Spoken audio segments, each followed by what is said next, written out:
नमस्कार दोस्तों, मैं हूं विनोद और आप देख रहे हैं मेरा यूट्यूब चैनल पोल्ट्री जोन। दोस्तों आज हम देखेंगे कि कैसे हम किसी भी फार्म का निर्माण करें। दोस्तों अब इनमें हम ये चीज़ कॉमन रहेगी कि हम यहाँ पे किसी भी इंडिविजुअल एक फार्म को कवर नहीं कर रहे हैं। जैसे कि हम बात करेंगे 5000 बर्ड के लिए कि 5000 बर्ड के लिए अगर हमें फार्म का निर्माण करना है तो हमें कितना खर्चा आएगा। किंतु उससे पहले हम ये देख रहे हैं कि हमारे इंडिया में जैसे कि अब अलग अलग क्षेत्र से जो है अलग अलग सभी चीज़ों का साइज़ अलग अलग होता है। जैसे कि हमारे क्षेत्र में ईंट का साइज़ अलग है, अगर यूपी में जाएंगे तो ईंट का साइज़ अलग है, बिहार में जाएंगे तो ईंट का साइज़ अलग है। तो दोस्तों इसी के लिए जो है हम इस वीडियो में ये बात करेंगे कि हम एक जनरली, चाहे अब वो हम 10,000 बर्ड के लिए फार्म बना रहे हो, चाहे हम 5,000 बर्ड के लिए, चाहे 3,000 बर्ड के लिए, दोस्तों ये सभी चीज़ों में जो है कॉमन रहेगा कि हमें जो है फार्म के निर्माण में किस प्रकार की सामग्री का प्रयोग करना चाहिए, जिससे हमारा फार्म सस्ता होने के साथ साथ हमारा फार्म मजबूत भी बने। क्योंकि हमारा उद्देश्य यही नहीं है कि हम 1-2 साल या 3 साल जो है फार्म चला दें, उसको बंद कर दें। दोस्तों फार्म सस्ता होने के साथ में टिकाऊ होना बहुत ही महत्वपूर्ण पार्ट होता है। तो दोस्तों अब हम ये देखेंगे कि हम जो है इस फार्म में के निर्माण के लिए हमें कौन सी चीज़ों की आवश्यकता है। किंतु उन चीज़ों की जो हम पहले डिस्कस कर लें कि इस साइज़ में हम ले रहे हैं, ताकि हम आगे चल के पता चले। मैंने आपको कैलकुलेशन अलग बताया, आपके यहाँ पे आप जब कैलकुलेट करें तो आप वहाँ पे कैलकुलेट अलग हो रहा है, तो उससे जो आपकी जो प्रोजेक्ट रिपोर्ट जो है पूरी तरीके से डगमगा जाएगी। मतलब आप जो फाइनेंशियली जो हम कैलकुलेशन जो लगाते हैं कि हमें जो इतने में काम हो जाना चाहिए, पता चले हमने 5 लाख का टारगेट किया कि 5 लाख में काम हो जाना चाहिए, अब वो पता चले वहाँ पे 6.5 लाख रुपए हो गया। तो उसका कारण ये रहेगा कि हमारा मिस कैलकुलेशन, तो हम वो कैलकुलेशन सही बैठे उसके लिए हम पहले ही ये वीडियो देख लें कि हम कौन सी स्टैंडर्ड की चीज़ें उपयोग करेंगे। दोस्तों हमारे यहाँ पे जनरली पूरे भारत में ही जो ईंट प्रयोग की जाती है उसको लाल ईंट बोलते हैं, और जनरली 90% लोगों के पास में यही चीज़ें अभी अवेलेबल है, तो लाल ईंट प्रयोग की जाती है। और उसका जो जनरली जो साइज़ होता है 4 इंच चौड़ाई, 4 इंच उसकी मोटाई और 8 इंच उसकी लंबाई, ये दोस्तों हमारे इंडिया में जो है स्टैंडर्ड है। तो दोस्तों अब चूंकि हमारे यहाँ पे जो है इसका जो रेट है वो है करीब 7 रुपये, 7 रुपये प्रति ईंट के हिसाब से आप जो है हमारे एमपी में, मतलब हमारे जिस क्षेत्र में बिलोंग करता हूँ इंदौर में 7 रुपये पर ईंट का रेट है। अब हो सकता है कि जहाँ पे भी जाएंगे तो एवरेज कहीं पे 8 रुपये मिलेगा तो कहीं पे 5 रुपये देखने को मिलेगा, किंतु लगभग एवरेज यही का यही रहेगा। तो दोस्तों ये हमारे यहाँ का जो स्टैंडर्ड है वो 4 इंच मोटाई, 4 इंच चौड़ाई और 8 इंच जो है उसकी हाइट है। दोस्तों इसमें 5% GST गवर्नमेंट लगाती है। मैं आपको पहले बता दूं, क्योंकि होता क्या है कि कहीं पे जो है GST के चक्कर में लोग जो है वास्तविकता में क्या रहता है वो कितना बता देते हैं, क्योंकि इससे बहुत बड़ा कन्फ्यूज़न फैला हुआ है। जो ईंट जो भी है गवर्नमेंट उस पर 5% GST लगाती है। अगर हम पक्के बिल में नहीं लेके आ रहे हैं तो यहाँ पे GST का रोल खत्म हो जाता है। तो दोस्तों ये तो हो गया हमारा क्लियर। अब दूसरा जो हम प्रयोग करने लायक जो हमारे इंडिया में जो चीज़ है वो है ACC ब्लॉक। अब ACC ब्लॉक की जो 2 प्रकार से, वैसे इसका 3-4 प्रकार के जो है इसकी लंबाई चौड़ाई जाती है, किंतु हमें जो प्रयोग करना है पोल्ट्री फार्मिंग में उसकी हम थोड़ा बात कर लें। हम जो है बेस मेट में अगर हमें जैसे ज़मीन से ऊपर तक जो फार्म की हाइट लेके आना है, मतलब कुल मिला के जो कुर्ची हाइट जो बोलते हैं, या फिर ज़मीन से ऊपर फार्म तक की हाइट जो बोलते हैं, उसके लिए हम जो प्रयोग करेंगे ये ब्लॉक जो है इसकी 8 इंच इसकी मोटाई रहेगी, 8 इंच इसकी चौड़ाई रहेगी और 24 इंच इसकी लंबाई आती है। मतलब कि 6 ईंट का ये जो ब्लॉक है ये ब्लॉक करीब 12 ईंट के बराबर ये ब्लॉक का साइज आता है। सिंपल सा 8 इंच इसकी मोटाई आ गई, 8 इंच इसकी चौड़ाई आ गई और 24 इंच जो है इसकी लंबाई आ गई। मतलब 8 ईंट के बराबर एक ही ब्लॉक रहेगा। अब दोस्तों बहुत सारे फार्मर भाइयों ने शायद इसको देखा हो या नहीं देखा हो, और इसका जो प्रयोग किया वो नहीं किया हो, किंतु दोस्तों मैंने इसका प्रयोग किया भी है, इन दोनों का प्रयोग किया है, बहुत शानदार रिजल्ट देखने को मिलता है। अब इन दोनों के प्रोडक्शन के ऊपर भी हम थोड़ा जाएंगे। अब दूसरा जो हमारा ब्लॉक है जो हम दीवार के इसका प्रयोग हम सिर्फ करेंगे कि फार्म को ज़मीन से ऊपर तक हम कैसे लेके आ जाएँ, मतलब पूरी फ्लैट हमारी ज़मीन है, उसके बाद में हमें 2 फीट हाइट उठाना है, तो हम ये 8-8 इंच वाले जो है 3 ब्लॉक का प्रयोग कर लेंगे, तो टोटल कितने 8-3 24 इंच हाइट हो जाएगी। तो हम जो है इस प्रकार से 3 ब्लॉक लगा दें, टोटल हमारे ज़मीन से फार्म की हाइट हो जाएगी 24 इंच, मतलब 2 फीट हो जाएगी। उसके बाद में इस ब्लॉक का प्रयोग हमें नहीं करना है, इस ब्लॉक का प्रयोग सिर्फ यहीं तक करना है। उसके बाद में हमें जो दीवार के रूप में जो प्रयोग करना है ये वाला ब्लॉक है, इसकी जो मोटाई आएगी 4 इंच, चौड़ाई आएगी इसकी 8 इंच और लंबाई आएगी इसकी 24 इंच।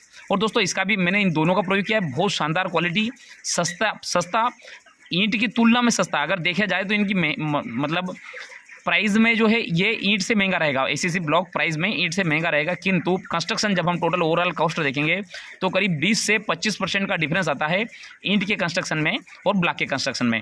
ईंट में हमें रेती और सीमेंट दोनों लगेगा, ब्लॉक में सीमेंट, इसका जो एसीसी ब्लॉक का एक जो पाउडर आता है वो पाउडर ही लगेगा, उसमें रेती या ईंट जो है आपको सीमेंट नहीं लगेगी।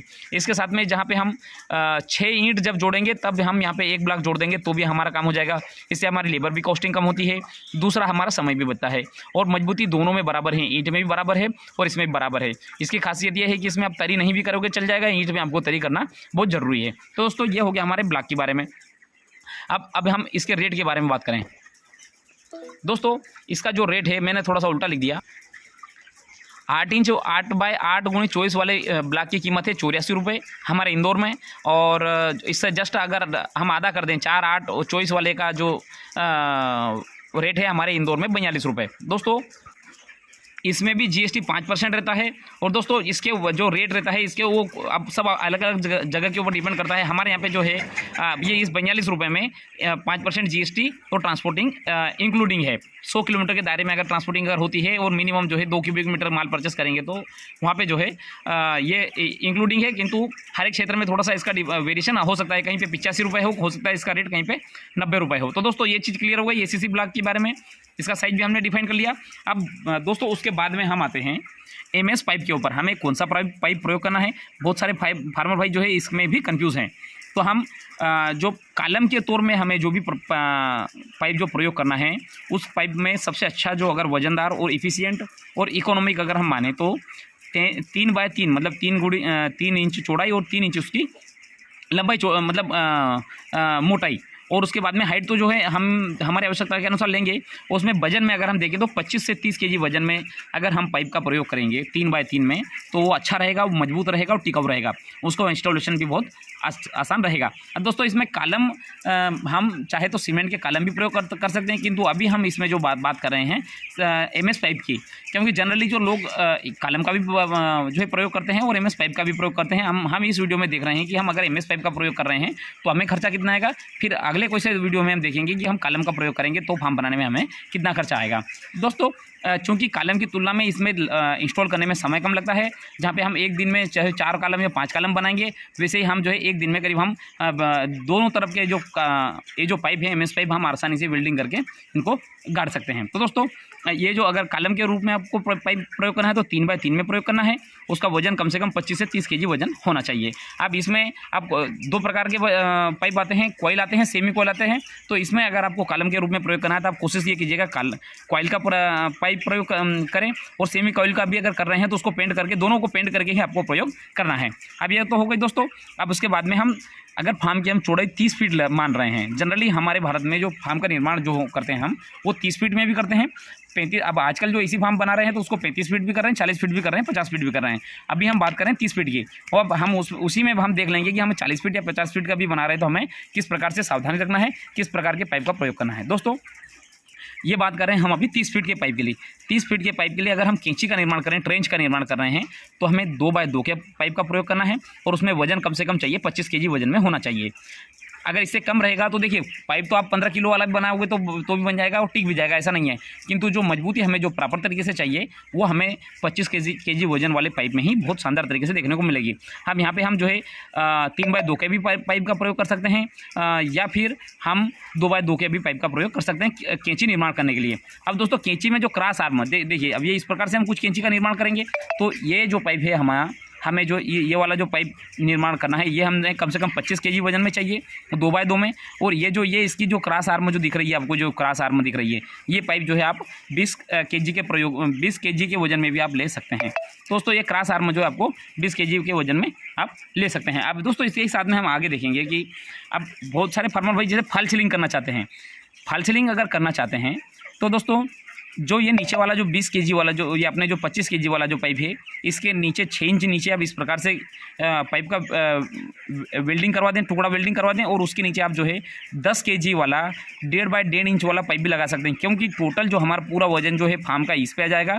इसका वजन सिर्फ हमारा आएगा निप्पल ड्रिंकर, हमारा ऑटोमेटिक फीडिंग लाइन या फिर मैनुअल फीडिंग लाइन, और हमारे कर्टन के जो कर्टन को रोकने के लिए और जे वायर को रोकने के लिए हम इस प्रकार से इन दोनों के बीच की जो डिस्टेंस कितनी होना चाहिए, 6 इंच मतलब रहेगी। और उसके नीचे करके हम वेल्डिंग कर देंगे, यहाँ पे आसानी से इसके अंदर कर्टन भी आ जाएगा और हमारी फॉल सीलिंग बढ़िया तरीके से हो जाएगी। तो दोस्तों इस प्रकार से अगर हम कैंची का निर्माण करेंगे तो वो सस्ती रहेगी, सस्ती होने के साथ में मजबूत भी रहेगी और हमें बाद में काम करने में कोई समस्या नहीं रहेगी।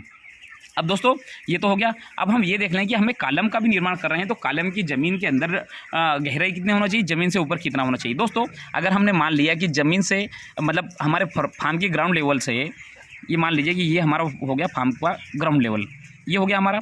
तो दोस्तों यहाँ से मान लीजिए कि हमें जो है 7.5 फीट लेना है, या मान लीजिए हमने 8 फीट हमने मतलब टोटल हाइट ली।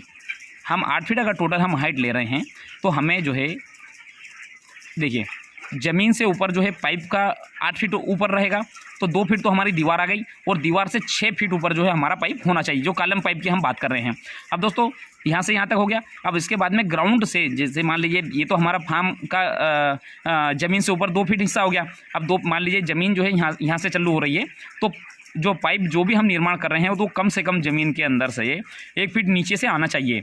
मतलब ऐसा नहीं है कि ज़मीन हम जो है 2 फीट ऊपर लेना है तो हमने यहीं पे पाइप रख दिया, ऐसा नहीं दोस्तों। कम से कम 1 फीट जो है हमें गहरा लेना ही है ज़मीन के अंदर पाइप को। और उसके बाद में भी मतलब जब भी हम पाइप को ज़मीन के अंदर गाड़ें तो इस प्रकार से हमें क्रॉस जो है वेल्डिंग करवा देना है, जो चाहे हम सरिये का वेल्डिंग करवा दें, चाहे हम MS पाइप का ही वेल्डिंग करवा दें, 1.5 बाय 1.5 इंच वाला पाइप का वेल्डिंग करवा दें, या फिर 2 बाय 2 वाला इंच वाला पाइप हम वेल्डिंग करवा दें क्रॉस आर्म, और उस प्रकार से उसके ऊपर हम कंक्रीट करते चले जाएं। और दोस्तों कभी भी ध्यान रखें कि इसमें पाइप डायरेक्ट नहीं लगा, पानी डायरेक्ट या हवा डायरेक्ट नहीं लगना चाहिए, इसके ऊपर कंक्रीट हो जाना चाहिए। कंक्रीट के ऊपर जो है आपको पाइप लेके जाना है। आप कोई से फार्मर भाई इस प्रकार से भी कर सकते हैं कि यहाँ से यहाँ तक जो दीवार जो दिख रही है, दीवार तक जो है सीधे कॉलम का निर्माण कर दे और उसके ऊपर जो है पाइप का निर्माण पाइप खड़ा कर दे, वेल्डिंग कर दे। और अगर मान लो ऐसा नहीं करते हैं तो भी वो सीधे भी पाइप का प्रयोग कर सकते हैं, किंतु जब भी पाइप का प्रयोग करें तो उसमें रेड ऑक्साइड और सिल्वर ऑक्साइड करें, उसके बाद में ही उस पाइप को जो है ज़मीन के अंदर गाड़ें, ताकि उसके अंदर जंग लगने की संभावनाएं कम से कम हो जाए। तो दोस्तों इस प्रकार से हमें पाइप का प्रयोग करना है। ये कौन सा पाइप रहेगा, 3 बाय 3 का, और इसका वजन कम से कम 25 से 30 केजी वजन रहेगा। थोड़ा सा समझ गए, एक बार फिर से हम देख लें कि इतना तो 2 फीट तो फार्म के ऊपर की दीवार आ गई, ये ज़मीन से ऊपर फार्म की जो दीवार आ गई।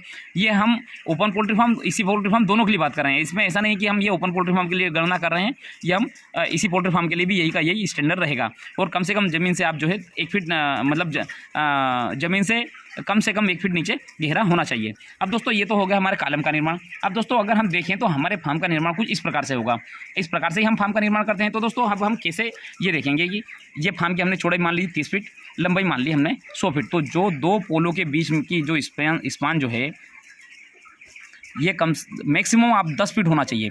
10 फीट से अगर ज़्यादा अगर रहेगा तो ये जो स्पान अगर दूर अगर हो गए, मान लीजिए आपने 12 फीट या 12.5 फीट या 15 फीट ले लिया, तो ये जो डिस्टेंस जो रहेगा तो इसमें जो पर्लिंग जो पाइप आप डालेंगे उसमें भी आपके वीकनेस आएगी। और दूसरा जो हम जो निप्पल ड्रिंकर या फीडिंग लाइन जो डालेंगे, फीडिंग लाइन के आपस में जो 2 पोलों के बीच की डिस्टेंस अगर ये इन दोनों की डिस्टेंस अगर ज़्यादा रहेगी तो बीच का पाइप झूलेगा। निप्पल और ड्रिंकर दोनों की बात कर रहा हूँ मैं, आप चाहे कितना भी हेवी पाइप लगा लीजिए, किंतु दोस्तों ये पाइप बीच में झूलेगा। तो फिर यहाँ पे आप देखेंगे कि यहाँ पे आप लाइन को एडजस्ट करेंगे, हाइट ऊपर मेंटेन करेंगे, यहाँ पे भी आप हाइट को मेंटेन करके यहाँ पे हाइट मेंटेन हो जाएगी, किंतु बीच में जाके नीचे झुक जाएगी। या फिर आप क्या करेंगे कि यहाँ पे हाइट मेंटेन करेंगे तो यहाँ पे भी लाइन ऊपर हो जाएगी, यहाँ पे भी लाइन ऊपर हो जाएगी। मतलब बर्ड को प्रॉपर तरीके से वाटर का डिस्ट्रीब्यूशन नहीं होगा, फीड का डिस्ट्रीब्यूशन नहीं होगा। तो दोस्तों कभी भी जब भी आप फार्म का निर्माण कर रहे हो, जब भी आप करें तो 2 स्पानों के बीच की डिस्टेंस आपको 10 फीट से ज़्यादा नहीं रखना है, सेंटर टू सेंटर। ऐसा नहीं है कि इसके कोने से इसका कोना 10 फीट, नहीं दोस्तों, सेंटर टू सेंटर आपको 10 फीट से ज़्यादा दूरी नहीं लेना है। तो दोस्तों इस प्रकार से आप जो है फार्म का निर्माण करेंगे तो ये जो 2 आपस के पोलों के बीच की स्पान 10 फीट हो जाएगी, और इस प्रकार से हम कुछ कैंची का निर्माण इस प्रकार होगा। अब दोस्तों ये हो गए हमारे टॉप के 2 पाइप। इस पाइप के लिए हमें जो है इस पाइप के लिए आपको जो है 1.5 बाय 1.5 के 10 kg वजन में आप पाइप का प्रयोग कर सकते हैं। ये 12 kg भी अगर हो जाएगा तो कोई दिक्कत नहीं, पर अगर 10 kg से नीचे रहेगा थोड़ा सा हमें जो है टेंशन रहता है। किंतु अगर आप 1.5 बाय 1.5 के 10 kg या फिर 12 kg के पाइप का प्रयोग करेंगे तो कोई दिक्कत नहीं, आपको किसी भी प्रकार से समस्या नहीं देखने को मिलेगी। अब दोस्तों ये तो हो गया हमारे इस प्रकार के पाइप। अब दोस्तों ये पर्लिन पाइप हम इसको बोलते हैं। हम और पाइप जो डालेंगे, ये देखिए हमने हमारा फार्म कुछ इस ऊपर से इस प्रकार से दिखेगा। ये हो गए हमारे पाइप पर्लिन पाइप, इसके ऊपर हमारी सीमेंट की शीटें डलेगी। अब दोस्तों जब भी अगर हम फार्म का निर्माण कर रहे हो तो अगर हमें इंसुलेशन अगर शीट लगाना है तो हमें पर्लिन पाइप लगाने के बाद में हम जब सीमेंट शीट डालें तो उसके पहले ही हमें इंसुलेशन शीट लगाना है। अगर हम बाद में अगर इंसुलेशन शीट लगाएंगे तो वो तो बाद में मतलब कुल मिला के डबल काम हो जाएगा कि पहले आपने जो सीमेंट की शीटें डाल दी, उसके ऊपर जो आप क्या करोगे, फिर पहले आपको जो है इंसुलेशन शीट डालना है तो फिर उस पाइप को मतलब सीमेंट शीट को खोलना पड़ेगा, फिर आपको जो इंसुलेशन शीट डालनी पड़ेगी, फिर वापस जो है आपको सीमेंट की शीट इंस्टॉल करनी पड़ेगी। तो दोस्तों अगर आपको इंसुलेशन शीट डालना है तो ये पर्लिन पाइप बिछाने के बाद में आपको इंसुलेशन शीट का प्रयोग करना है। किंतु अगर आप अगर आपको एक बार अगर पाइप इंस्टॉलेशन अगर कर दिया, आपने सीमेंट की सीटें इंस्टॉलेशन कर दी, तो फिर उसके बाद में आप इंसुलेशन सीट का प्रयोग नहीं कर पाएंगे, फिर आपको जो है फॉल सीलिंग ही करना पड़ेगा। अब दोस्तों फॉल सीलिंग की तुलना में इंसुलेशन सीट की कीमत ज़्यादा होती है, किंतु उसकी लाइफ भी ज़्यादा होती है और वो इकोनॉमिक भी है। तो दोस्तों अगर आप पहले ही अगर इंसुलेशन सीट का प्रयोग करें तो सीमेंट सीट डालने से पहले करें, बाद में आप वो प्रयोग नहीं कर पाएंगे। और अगर फॉल सीलिंग अगर आपको करना है तो फॉल सीलिंग आप जो पूरा काम कंप्लीट होने के बाद में भी आप फॉल सीलिंग का प्रयोग कर सकते हैं। और इसमें आपको जो है 1.5 बाय 1.5 का पाइप प्रयोग करना है 10 kg वजन में। तो दोस्तों इस वीडियो में हमने क्या देखा कि हमें कौन सी ईंट का प्रयोग करना है। इसमें हम रेती गिट्टी ईंट सीमेंट की भी बात करेंगे, किंतु अभी हम जो है सिर्फ हम यहाँ पे कॉलम वाले पाइप फार्म का प्रयोग बात नहीं कर रहे हैं। हम बात कर रहे हैं कि अगर हम लोहे के पाइप वाला अगर फार्म बनाते हैं, एक वीडियो में मतलब एक कैलकुलेशन हम देखेंगे कि लोहे के पाइप वाले का कैलकुलेशन क्या बैठता है, प्रोडक्शन कॉस्ट में इंस्टॉलेशन में कितना खर्चा आता है, और हम उसके बाद में देखेंगे कि हम सीमेंट के अगर हम कॉलम बनाते हैं तो उसमें कितना खर्चा आता है। तो दोस्तों आप देख सकते हैं कि इस प्रकार से अगर हम फार्म का निर्माण करेंगे तो इससे फार्म सस्ता भी बनेगा और सस्ता होने के साथ में फार्म मजबूत और इसकी लाइफ भी ज़्यादा रहेगी। तो दोस्तों इसी के साथ में वीडियो समाप्त करना चाहूँगा। धन्यवाद।